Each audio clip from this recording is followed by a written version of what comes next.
और स्वतंत्र है हर आदमी चुनाव लड़ने के लिए। चिराग जी चुनाव लड़ते हैं तो बिहार के लिए अच्छी बात है। केंद्रीय मंत्री चिराग पासवान एक बार फिर बिहार लौट रहे हैं। जानकारी के मुताबिक चिराग केंद्र सरकार के मंत्रालय में अपने पद से इस्तीफा देंगे।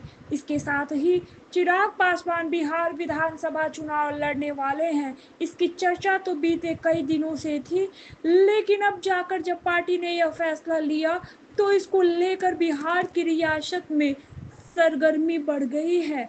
खास तौर पर एनडीए खेमे में जहां इसको लेकर कयासों का बाजार गर्म है, वहीं चिराग पासवान का केंद्र की राजनीति से बिहार के सियासी मैदान में सीधे तौर पर आना महागठबंधन के नेता तेजस्वी प्रसाद यादव के लिए भी एक नई सियासी चुनौती के तौर पर माना जा रहा है। दिलचस्प ये भी है कि चिराग पासवान किसी सामान्य सीट से लड़ेंगे। दरअसल चिराग पासवान का यह फैसला मुख्यमंत्री नीतीश कुमार की राजनीति और तेजस्वी यादव की पॉलिटिक्स दोनों को प्रभावित करेगा।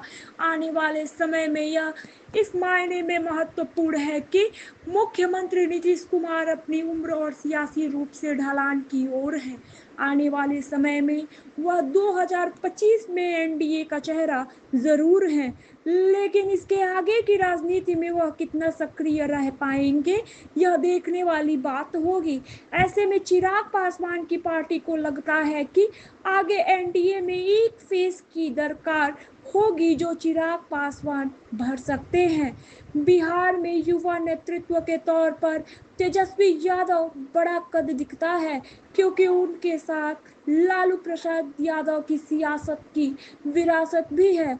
जातिगत समीकरण भी फेवर करता है और बिहार के 2/3 मतदाताओं यानी मुस्लिम यादव वोट बैंक पर उनकी अच्छी पकड़ मानी जाती है।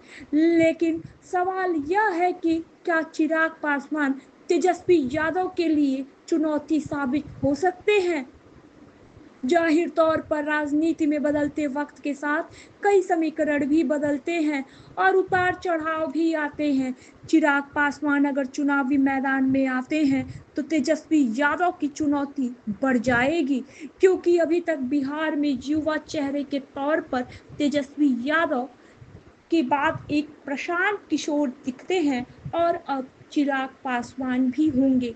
चिराग के सामान्य सीट से चुनाव लड़ने का फैसला भी बड़ा दांव माना जा रहा है, क्योंकि चिराग पासवान मोटे तौर पर जातिवादी राजनीति के दायरे से बाहर खड़े होने की कोशिश करते देखे जाते रहे हैं।